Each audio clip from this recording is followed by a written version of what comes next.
Welcome to the SoGrow Marketing Council podcast. The SoGrow Marketing Council is a membership organization comprised of growing marketers who want to stay ahead of developments in multiple areas of marketing. This podcast features recordings of SoGrow Marketing Council meetings. Tune in to hear expert marketers share tips and discuss the latest strategies and tools in marketing. To join the next meeting and be part of the discussion yourself, visit sogrowpr.com. That's SOWGROWPR.com and click on the Marketing Council tab. Let's get growing. The tip that I have today is one example that's highly demonstrative of this, which is hiring and the importance of marketing in hiring. When a business is hiring, it is very simple, of course, to talk about salary and our very cool office space and working hours and other logistical factors of this sort.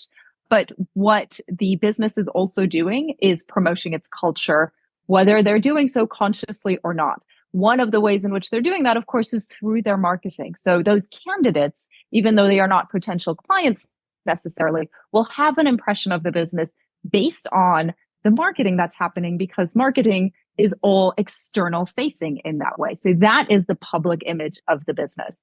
So the two main problems I see businesses come across is when they either have not defined a company culture, so they're not able to get something concrete and consistent across in that marketing, or they have misdefined their company culture. So what they are presenting in their marketing as the company culture does not reflect the reality of working in that business.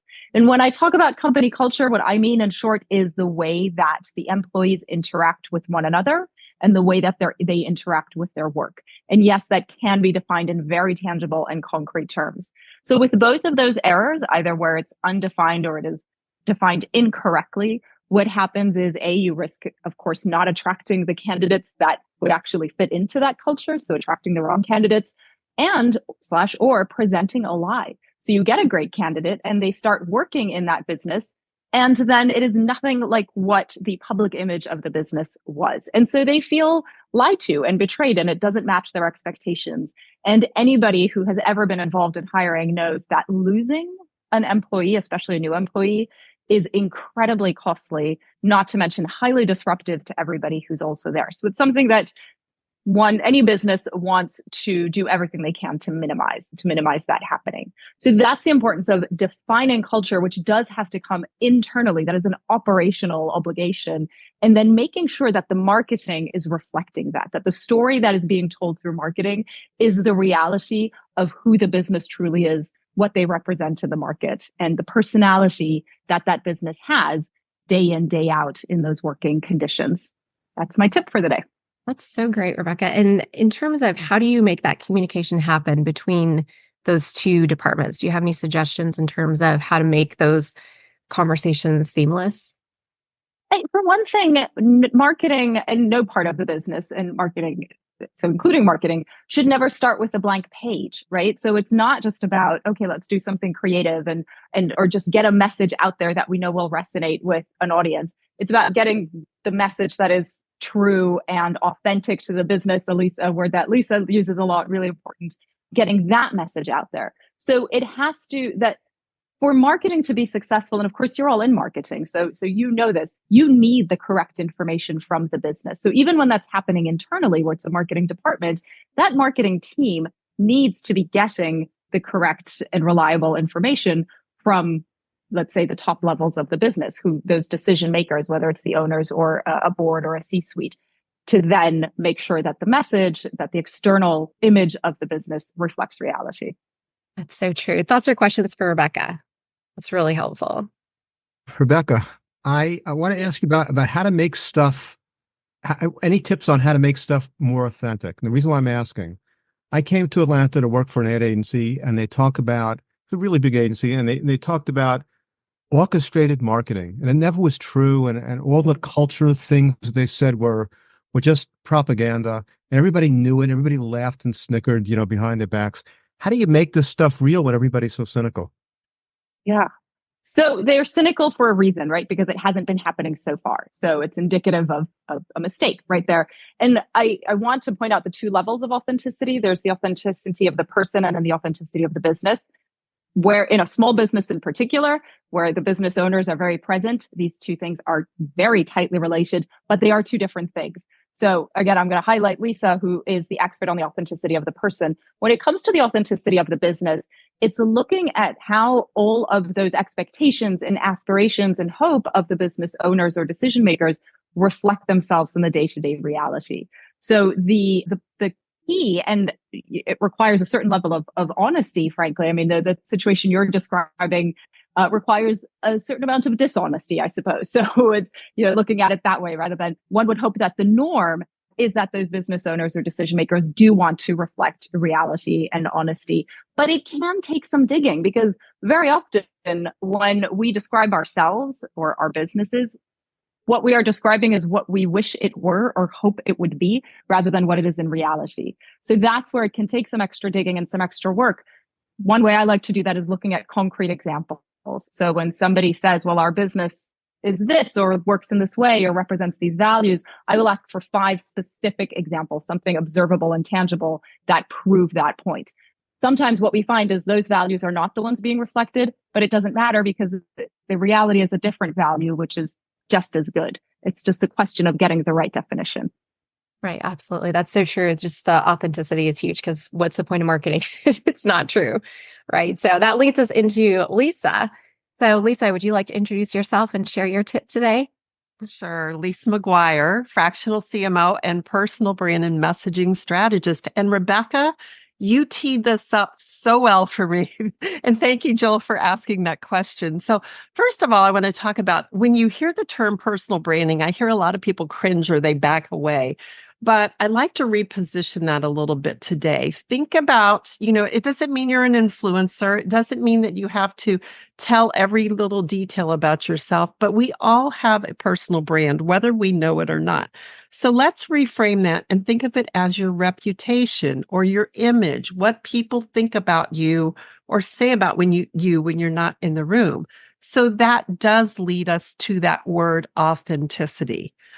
And when we hear authenticity, again, people don't know what that is. I mean, Joel, you just demonstrated that so well, is what you say, who you really are. And I'll give the example. I've met several people on LinkedIn through their comments and posts, and we agree to have a virtual meeting.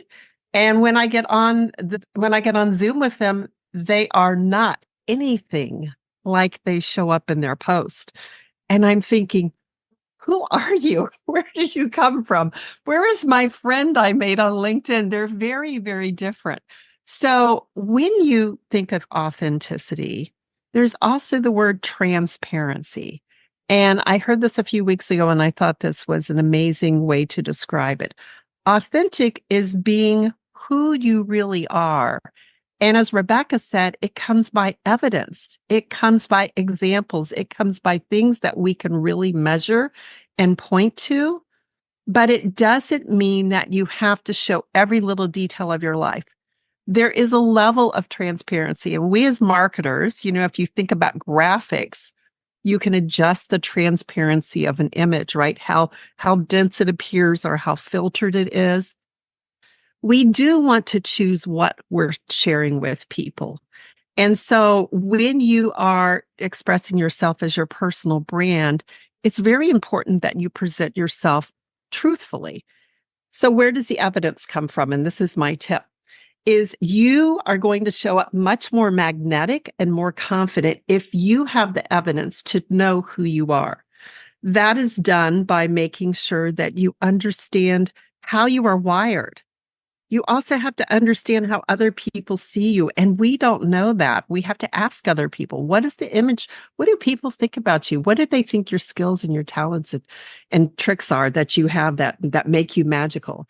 And what are the evidence pieces that you have throughout your life that are clues that brought you to where you are today? And then finally, what are the stories you're telling yourself that if you were to tell someone else, they'd say, why do you think that about yourself? Because that filters how we show up. So once you have that confidence, you know who you truly are. The second piece is being sensitive to your audience. You have to be empathetic and know where your audience is coming from. It's that client-centric messaging, right? You have to know what they're thinking, where they're coming from, and what they need to hear from you.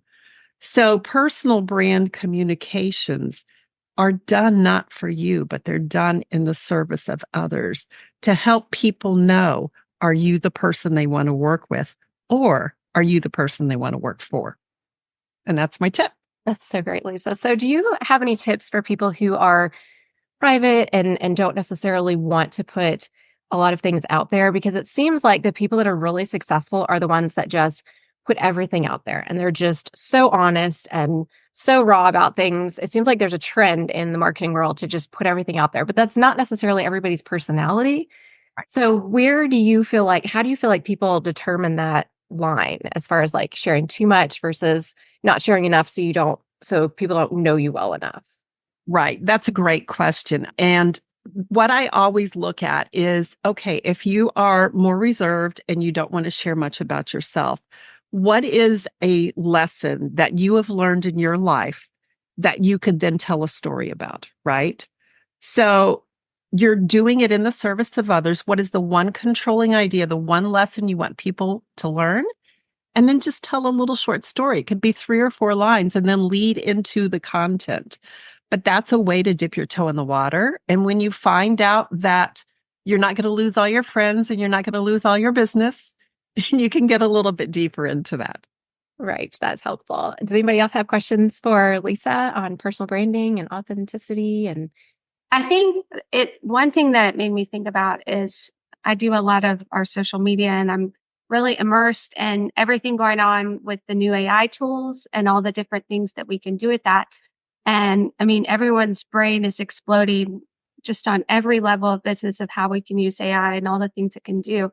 What I do think, we are not going to have any lack of information. It's going to be able to spit out so much information with the volume, and it's going to get the accuracy right at some point. But the story and the human connection and the authenticity and the humor and the cleverness, those are things that cannot be. And I think that's going to become so much more important. And I just love both your statement about the authenticity and Rebecca's statement about companies. If you're not being real and you're just spitting out information and data points, people can get that anywhere. And if anything, it's just going to be noise. So like the real stories that are going to come through are going to be, the ones that are real. So anyway. right. And that's even more of a challenge in the business to business world. It makes perfect sense in the consumer world when you're putting all this personal stuff out there. But in the business to business world, you still have to build that authenticity, but it's a bit of a different setting. So that's great. Thank you for sharing, Lisa. I appreciate it. I love to hear about personal branding. I feel like even that touches us as marketers for our clients, but also for ourselves as well. So it's a very important topic for us. Absolutely. Oh, wonderful. Joel, would you like to introduce yourself and present your tip today? Good morning, guys. Joel Alpert from Market Power. I want to talk this morning about thinking strategically. And I want to make a case that it's more than strategic planning that should be done once a year in a retreat, and it really should be a function of everyday thinking.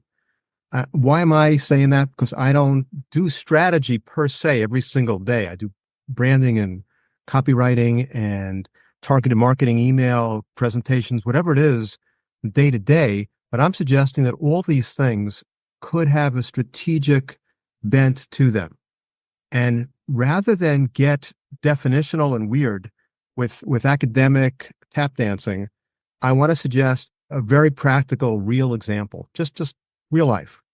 Give me directions. How do I get from where I am to Cumberland Mall, right? That's a strategic plan. I'm here. I want to get there. What would you think about? You think about the end goal, where I want to go. You think about your starting point, where I am right now. You think about the turns along the way, the landmarks, maybe how many miles, how many minutes, whatever. There's specific metrics that you might think of along the way. You might think about whether or not you want to do a scenic route or the fastest route on the highway. So you would add those criteria and you would pick what's relevant and what's not relevant. including things that are not relevant. You may surface them, but then you throw them out. You would say, I'm going to pass a lot of Camrys along the way. I'm going to pass a lot of Ford F-150s. True, but it's not relevant to getting where you want to go. So you want to just focus on what you need to focus on. When we think strategically, our vision or goal takes the highest priority, and everything else, the process, serves that vision. So the process doesn't have to be celebrated because you can plug in any process that works. I don't care whether I go on I-85 north to 285 west, or whether I go 85 south to 75 north. If I'm going to Cumberland Mall, I can get there from my area of town either way. Now, both get me there around the same amount of time. So the process is not to be celebrated. It's the end result that needs to be focused on. We don't tend to focus a lot when we do stuff these days. We are so unfocused that we don't even talk in words anymore. OMG, OLL, emojis, right? We're not even thinking. We're just wording, just whatever we're doing. So I'm making a case for trying to be clear about when we are trying to get somewhere to really try to focus on where we want to go. I want to make a distinction also between, we don't want to think capriciously, because if we just do anything, it's not really a plan. And a plan has to have action. So, but there's a difference between the plan and the action. The plan is more of a strategic bent, a leadership role, and the action is more of a management role, a day-to-day kind of thing. They're really different skills, and they can be done by the same people, but often they're very different. So there was a study in the Harvard Business Review recently that said that 23% of leaders were really good at leadership and at strategic thinking. They're good at managing, but they're not so good at thinking strategically. So when we're thinking about the end result stuff, strategically, we're way ahead of the game. I just want to give you 3 quick examples of where this might play out. If you're doing big picture planning and you want to have the pieces of the puzzle working together, if you've got a software company and you sell a product, but you really make your money from the back-end service, well, you might want to think about, if you're really working together, you might make it easier to buy the products. You make more money on the back end, right? So it's just like a simple example. If you are fine-tuning your products and services, you want to keep your end result in mind, your users. The smallest client that I worked for last year, smallest, was a shoemaker, a master craftsman in my neighborhood. And there's also in my neighborhood is an office park full of lawyers. So what I said to him, like, why don't we put out some flyers at the law firms and say we have pickup and delivery? Well, guess what? Those lawyers were sending him 4 pairs of shoes at a time at $150 per repair. Not bad. He would get a couple a week.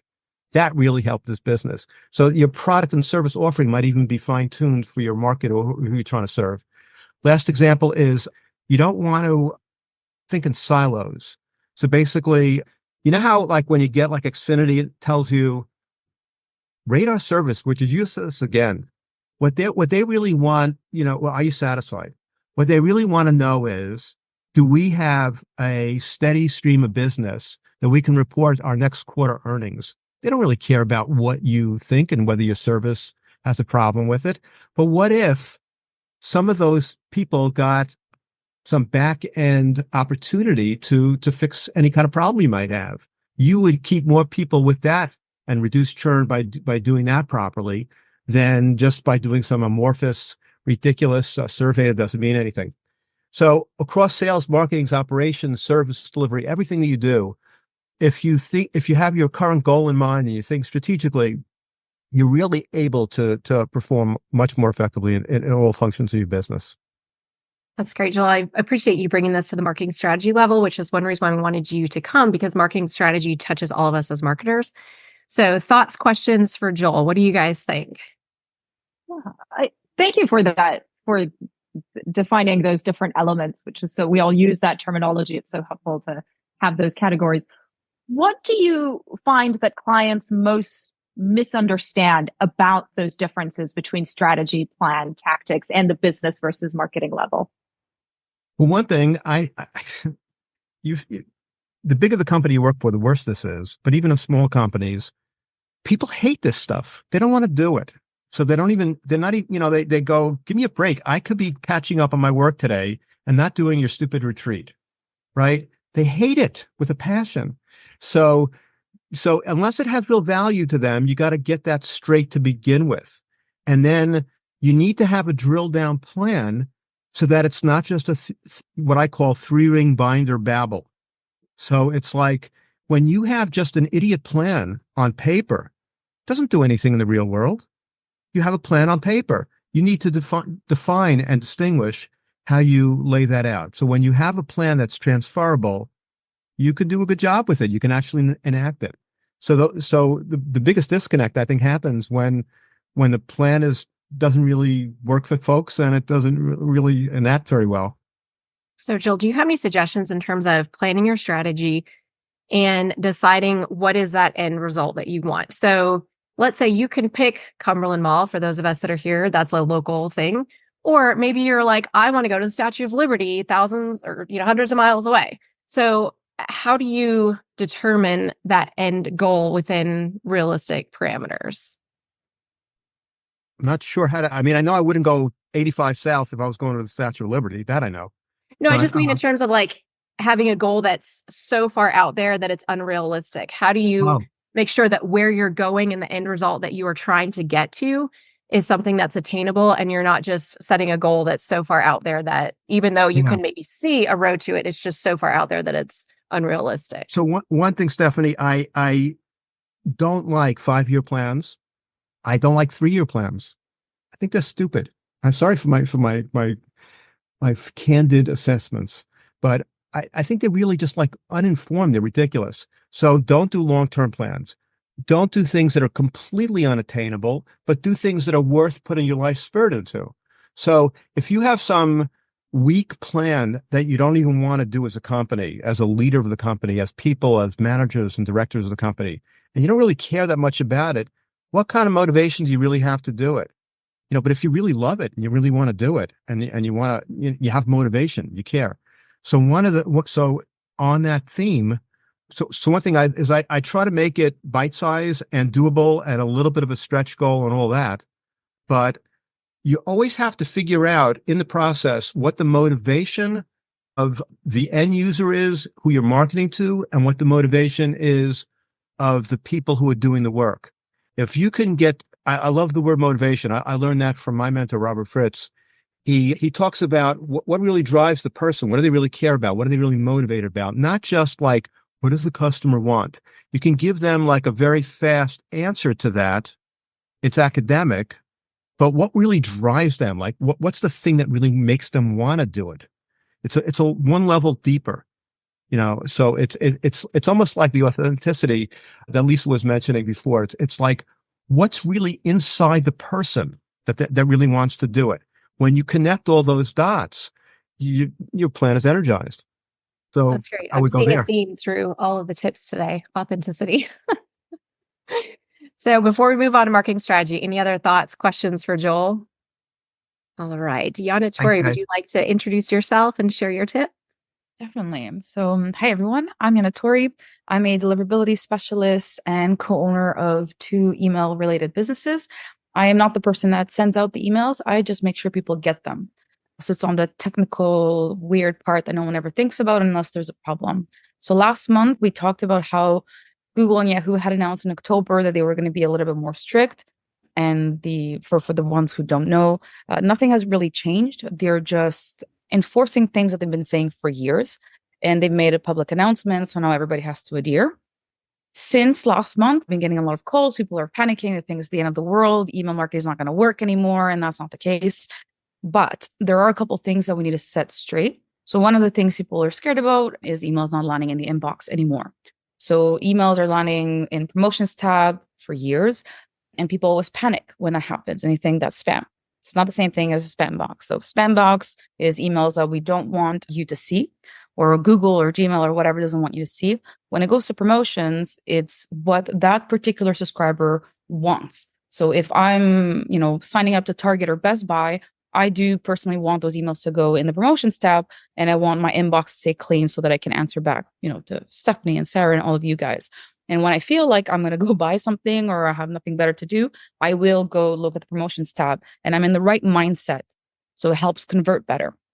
So now that we got that out of the way, and also people don't all use it. Some people just use their inbox chronologically. It depends whatever you want. And Google is going to maybe share so for example, I tend to reply back to the emails from So Grow PR. So Google has realized I do that and has taken them out from the promotions or the updates tab and has put it in the inbox. So I may get in the inbox now and some of you guys may get in the promotions tab. So it is very important to not panic about it and not try to change the wording and make it convoluted so people don't really know what to do anymore with the email just to get into the inbox. It might have a negative effect, actually. Most studies that have been done is quite a high negative effect because that's not where they want the email. So they get a little bit annoyed, so they're more likely to unsubscribe. Today, I wanted to talk about the different tools that people use online. So there are a couple tools that everyone loves to use, and it makes them feel better that everything is okay, even though it definitely isn't. So I'm going to share my screen here so that everybody can see. So one of the things that we have is the sender score. People are going to put an IP or a domain in here and they're like, 100%, I'm great. Close the laptop, let's send some more emails. So I wanted to explain how this works.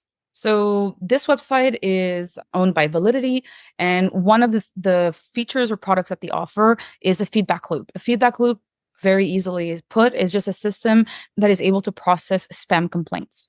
So instead of you connecting directly to Yahoo, connecting to Microsoft and so on, you can just connect to them and they will process all the spam complaints from the inboxes that provide that information. Google and G Suite is one of the companies that does not provide it. So if you're using Gmail and you report an email as spam, there is no communication side going to MailChimp or HubSpot or anything like that. What you see here is the information they get from that kind of reporting.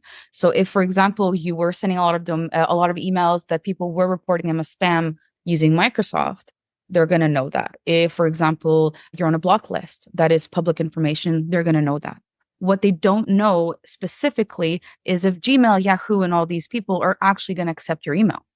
They just see based on the spam reports and data like that. They have no idea if Google likes you or not. So you may have an 100% sender score here. Everything is great, but it doesn't mean their emails are landing in the inbox. And you can see the reverse, where they might have seen some information because maybe you bought a domain and previously it was, used for abuse. And that's the information they have. But at the end of the day, it's a new owner, new company, new things being done, no more scamming. Therefore, Google, Microsoft, and so on is going to accept the emails. The IP I put here was an IP from MailChimp, which is why there's that much data. And of course, they take care of their infrastructure. The second one that people like to use is a mail tester. Mail tester is great if you want to check if your emails are still authenticated properly. So this is from my inbox. But as you can see here, I sent this email. It's a blank email from my inbox. The IP that was used from Gmail was on a block list. My email is still going to land in the inbox. I sent it, you know what I mean? So it's very important to take this with a grain of salt. The only information they have here is like public information. And the best parallel I'm going to do is, when you go to the bank or the bank website and you try to see if you can get a loan. So you put all your information in and at the end it says, yeah, great, you can get a loan. That doesn't necessarily mean that if I go to the bank, they're going to approve the loan. So they have as much information as they can, salary and so on. But once I get to the bank and the real process happens, the answer can be totally different. And that's what's happening here. So if you guys want to know what is happening, so I changed the domain and you want your real reputation, the best way to do it is by using Postmaster tools. It's free. It's from Google. And usually people's lists are about 80-90% Google or G Suite accounts. So it's very important to do this when you start sending emails. It only appears, of course, the data, if you're sending a couple hundred emails a month, you need to be sending emails. If you're not sending emails, there's no data to give or no reputation to give. They want to be able to see what's coming in, see what people are doing before they tell you. And because Google doesn't report or doesn't give back anybody who's complained, it is extremely important to understand and see this data. So for example, with this customer, you see the spam rates are through the roof. And because the information is not relayed, that means that the MailChimp, the HubSpot, whatever tool they're using is not removing these people from the list. So this is compound 10% today of that day, October 29th, people clicked manually on the report a spam button. And then the next day of another, let's say, what is it, 2.9%. That's compounding. So over time, these people should have been removed and they can't be removed. So in a couple of months, if you don't know this and you don't do anything, try to figure out who may not be engaging with emails anymore. Google is going to start putting the emails in spam. That's where your reputation gets hurt. They gave you a reputation here as well. So that's one of the other options that they offer. Very easy, high, medium, low, or bad. A lot of companies tend to be in the medium. And I will explain to you why you should be a little bit stressed about making it in the medium. So if it's high, if you have a high reputation, it's a promise of about 90% or more is landing in the inbox. They can't always allow everybody to get emails because you can imagine, for a good example, I don't live in Canada or the US anymore. So I still keep getting like emails from Target and Walmart. I unfortunately cannot shop there. So slowly Google starts realizing I may not care because I'm too lazy to unsubscribe and I have too many inboxes to clean. I don't have time for that. So slowly some of these emails are going to go to spam, or they're going to disappear from my inbox, or the cadence is going to disappear. That doesn't mean Walmart is a bad sender. It just particularly I should be removed from the list. That's why it's 90% and over. Low means that 90% or more are landing in the spam box. Bad is everything's going to spam and also nowhere. Medium, though, is between 10 to 90% of the emails that are landing in the inbox, which means you don't know if you're closer to 90 or you're closer to 10%. So it's extremely important to take that medium and make it high. And the best thing you can do is clean your list. I'm going to say it every call. The best thing you can do to make sure people keep getting your emails is removing the ones that are just useless. We all get too many emails. We can't possibly, even if we're paying for newsletters, we can't possibly read those daily trading newsletters, for example. So I'm paying to get my emails, but on the Google side or the spam filter side, all they see is that this crazy person is sending 365 emails a year, and Yanatori is reading 10, 20. That ratio is horrible. So hence the panicking last month when the announcement was made. If you want to know something that's a little bit more precise than Sender Score or Mail Tester, one of the things you can do is an inbox placement test. So the way that inbox placement tests work is that the system will give you a list of email addresses. You send a campaign or from your inbox directly to that list that has been provided. And that list is like the email addresses and inboxes are owned by the company. So what they do is that they let you know where the emails have landed. Now, it's important to understand as well that this is also not as precise as, Google Postmaster, which is like a credit score from Equifax, instead of just, calculating your salary and how much money you have saved up and how many bills you skipped the last couple of months. What they're going to do is, because these inboxes have no humans, no one's opening, clicking or anything, they are neutral inboxes. They're inboxes with no personality. Like that example I said where, I particularly like to reply back to the So Grow emails because they respond back. So therefore they go to inbox. Kind of the same thing here. And you can do it with the different providers that are on your list, of course. If you want to test, like we have French providers, if you're not sending to France, it might say it's going to spam just because they don't know you. When you see this information, it is time. First thing you do, you clean your list. And the second thing you need to do is to double check that if somebody using your identity to be sending out emails, and your business, the smaller your business or the less important you think your business is on the grand scheme of domains, the more chances are that somebody is using your domain to send out because you have great reputation. You don't ruin your reputation. You don't send out enough emails for Gmail and so on to maybe even care about what you're doing so far. So it's extremely important to be doing these kind of tests over and over throughout the year, just to make sure everything is fine. And information provided is very cool. This was a test from one of my friends. She was using MailChimp at the time. Everything was fine. The IPs on MailChimp were not on a block list. Same thing with the domain. And it's important to understand that if MailChimp is on a block list, they will take care of it. So you don't have to worry about that. Worry about your own domain. And these tests also tell you right now, or at that moment of the test, if your domain was authenticated, yes or no. And at that time, she didn't have DMARC. So it is important to do this a couple of times a year, because sometimes you may blame your strategy, your marketing, the subject line, and that wasn't the case.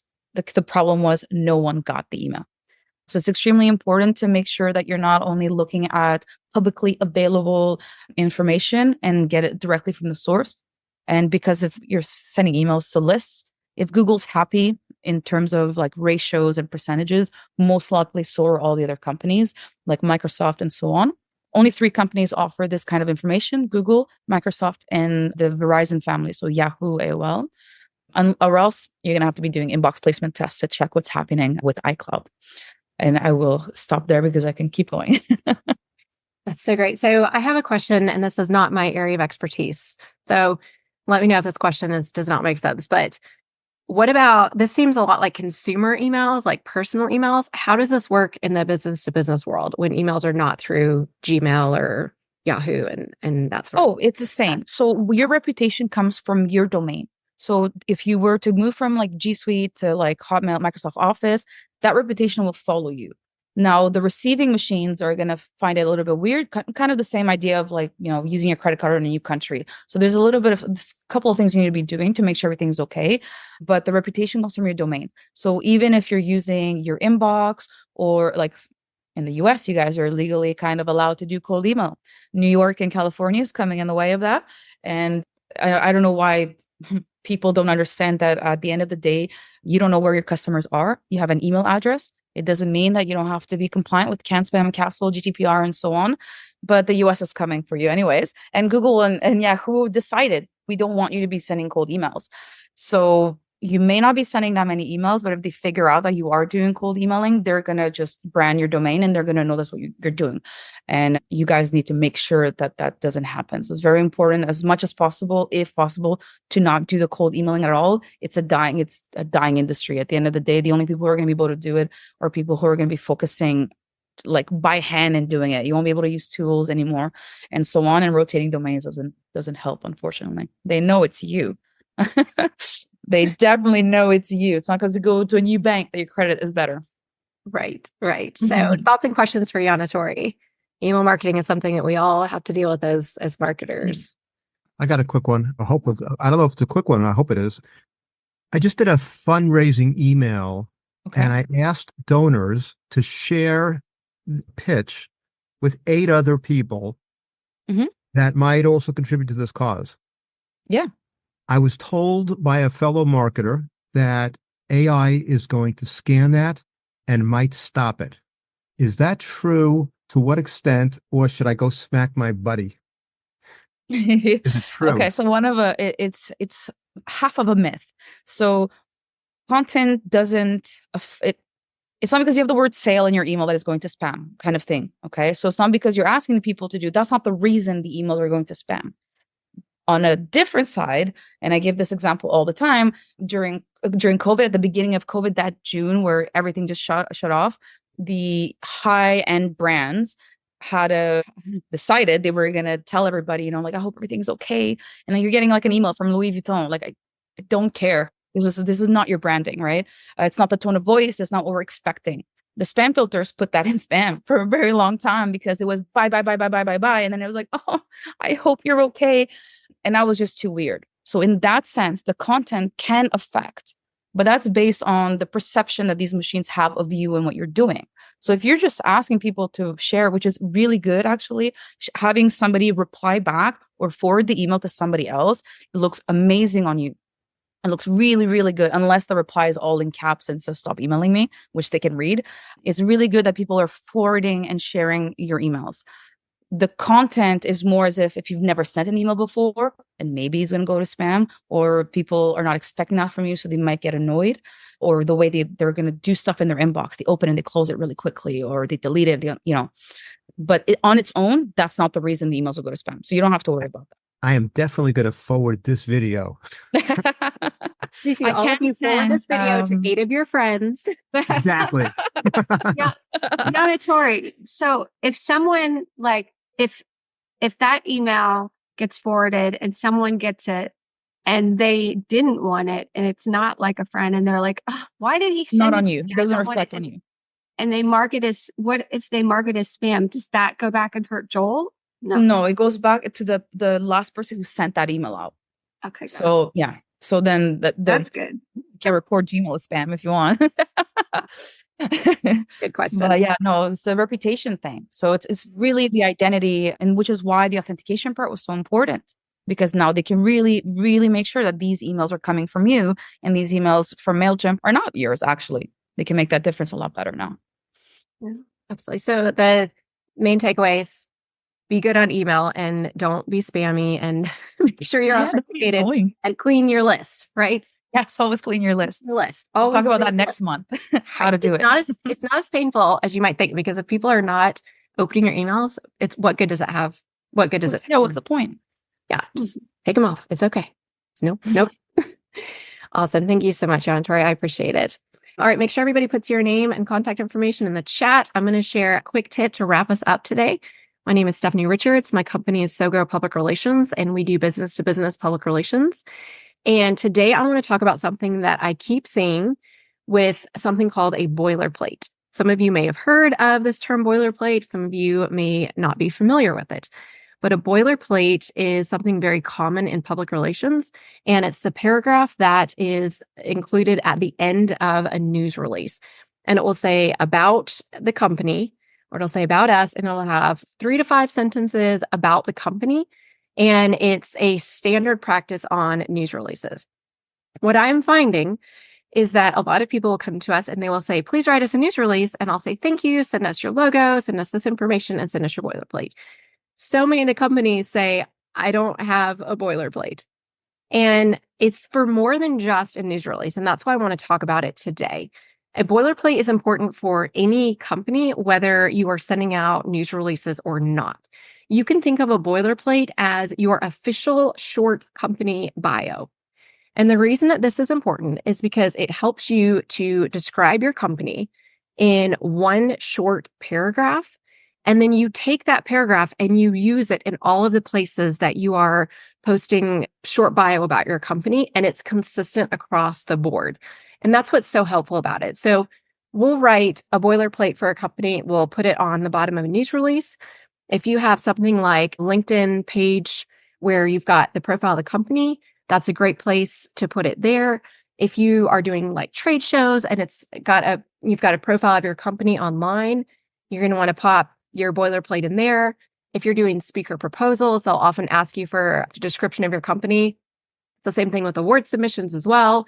If you have online directories, if you're doing an event and you have a description that you need to put in there, advertising, there's so many places where you can use this information, and it's helpful to have it consistent across the board. It's even great to have this on your website as just an introductory paragraph on your website. And if you're doing media relations and an editor is asking for a short description of your company, you copy and paste that. If employees get this question and they need a short description of your company, you copy and paste it. And it's just helpful to keep that consistent messaging all across the board. So I would just say, make sure that your company has a boilerplate. Make sure you keep it up to date. It's good to update it, look at it a couple times a year. If you have new information, add that information in there. And then make sure your clients have boilerplates as well. And just to give you a little description, that boilerplate will have your company name. A lot of times it'll include the location. And then you'll have some sort of sentence. And Rebecca, this is really where you come in about having that one sentence, that core message that really says what your business does. You may throw something else in there. Maybe you guys have, you're an award-winning firm, or, something else that's noteworthy. And then you'll have some sort of contact information, whether it's for more information, visit our website. Some people do their social media accounts, or if they have a book, something like that would be good to put in there. And this even happens a lot of times if you are, let's say, an article author. A lot of times that boilerplate will be at the end of your article. So you want to have some sort of link back to your website, because sometimes that's the only link that ever gets back to your website, is the one that's in your author bio or your boilerplate. So those are something that I keep having companies say, write us a news release. They have no boilerplate. And so I have to write them a boilerplate. And it's just something that they're not thinking about and they're not using. And so everything that they're posting is not necessarily consistent across the board. So how many of you have an official boilerplate? Who's even heard of a boilerplate before? I'm curious if this is new, or if you guys are like, yeah, I've got my boilerplate. No boilerplates? I don't have I know what it is. I don't have one. What is I a solo practice? I run my practice on my own. But a boilerplate still applies, I guess is my question, even for a solopreneur or an individual. Right. Absolutely. And a lot of times you can use a boilerplate in an author bio similarly, because you'll say, Rebecca Breezy, managing consultant of RG Breezy. And then, a lot of the information is going to be the same if you are a solopreneur, but it's basically just having that short paragraph that you can just copy and paste and use in all these places to have consistent messaging. So are you guys all going to go get a boilerplate today? This is your homework from today's meeting. Other homework from today's meeting is sign up for the March 20th Sober Marketing Council. Sarah, can you put a couple of these links into the chat? So go ahead and sign up and RSVP to reserve your spot. And if you would like to submit a tip and present next time, you can go to the Sober Marketing Council website. And there's a section under the menu bar that says submit, and you can submit your tips. And we'll let you know if your tip is approved, and then you'll be invited to present your tip. And tips are educational and informational. And like I said, they end up on the recordings that we do for LinkedIn Live, on our YouTube channel, and our podcast. And also, please go to our YouTube channel and subscribe. We really need subscribers, and our podcast, subscribe as well. And then, as we talked about with the email and forwarding things, we really would love to grow the Sober Marketing Council. And we would like to start an Atlanta group soon that meets in person. And so we would love for you guys to invite your friends and anybody that you know in marketing that's executive level, that's really good at just educating people and sharing tips. We would love to have them join, especially we're looking for like SEO. Sarah, what are some other areas that we are looking for? We love sales. That's another area. There's just event marketing. What? Event marketing. We haven't had any marketing. Yeah, that's been in a while. Digital marketing, any kind of digital is always welcome. We're open. I mean, just pretty much there's a long list, but yeah. All your marketing friends. So, and again, we'll broadcast on LinkedIn Live because we would like to set you guys up as experts. We want you guys to get exposure. And so you guys can take your video tips as well, and you guys can put them in your newsletters, and you guys can use them and share those as well to promote your expertise, because we want you guys to shine. And that's what we love about this meeting, is that we're not just coming and presenting information to you like, oh, we're the experts of everything, just sit and take notes. We feel like you guys have so much to offer, and we feel like we are better by learning from everybody that is able to share their expertise. We feel like that really helps us to stay up to speed on all these different areas of marketing. So March 20th, join us again. We'll do this on the third Tuesday of every month at 10 a.m. on LinkedIn Live. And sign up for the podcast and subscribe to our YouTube channel, and we would greatly appreciate it. And invite your friends, everybody. And Stephanie, I put those links in the chat. So Perfect. if you want to capture those, the last one is the newsletter. We don't send out a lot of them. We send out maybe, a couple times a month, just with what's coming up at the next meeting, and maybe some tips from the previous meeting, some video tips. And then that's it. That's right. Wonderful. Well, thank you everybody for coming today, and we look forward to seeing you guys next month. All right. Thank you for listening to the SoGrow Marketing Council podcast. Want to be part of our next meeting? Visit sogrowpr.com. That's SOWGROWPR.com, and click on the Marketing Council tab to sign up for our next event.